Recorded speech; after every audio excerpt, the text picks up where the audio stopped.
Depression is the leading cause of disability in the world.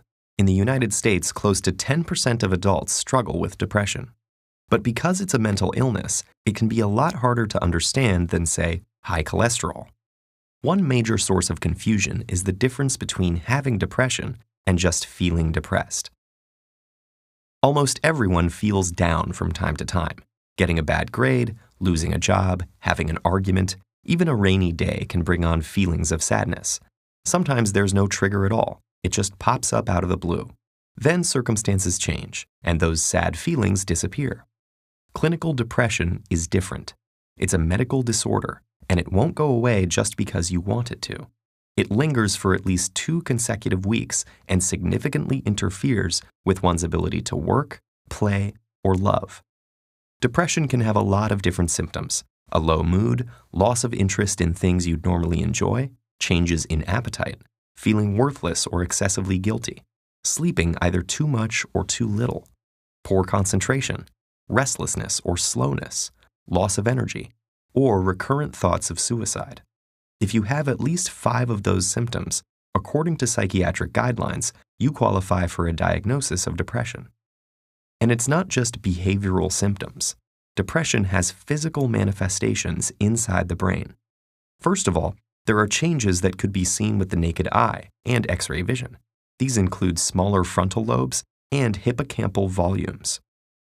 On a more micro scale, depression is associated with a few things: the abnormal transmission or depletion of certain neurotransmitters, especially serotonin, norepinephrine, and dopamine, blunted circadian rhythms, or specific changes in the REM and slow wave parts of your sleep cycle, and hormone abnormalities, such as high cortisol and deregulation of thyroid hormones.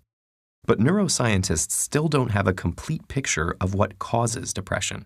It seems to have to do with a complex interaction between genes and environment, but we don't have a diagnostic tool that can accurately predict where or when it will show up. And because depression's symptoms are intangible, it's hard to know who might look fine but is actually struggling. According to the National Institute of Mental Health, it takes the average person suffering with a mental illness over 10 years to ask for help. But there are very effective treatments. Medications and therapy complement each other to boost brain chemicals. In extreme cases, electroconvulsive therapy, which is like a controlled seizure in the patient's brain, is also very helpful. Other promising treatments, like transcranial magnetic stimulation, are being investigated too. So if you know someone struggling with depression, encourage them, gently, to seek out some of these options. You might even offer to help with specific tasks, like looking up therapists in the area or making a list of questions to ask a doctor. To someone with depression, these first steps can seem insurmountable. If they feel guilty or ashamed, point out that depression is a medical condition, just like asthma or diabetes. It's not a weakness or a personality trait, and they shouldn't expect themselves to just get over it, any more than they could will themselves to get over a broken arm. If you haven't experienced depression yourself, avoid comparing it to times you've felt down. Comparing what they're experiencing to normal temporary feelings of sadness can make them feel guilty for struggling. Even just talking about depression openly can help.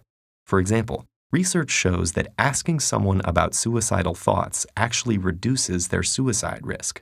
Open conversations about mental illness help erode stigma and make it easier for people to ask for help. And the more patients seek treatment, the more scientists will learn about depression, and the better the treatments will get.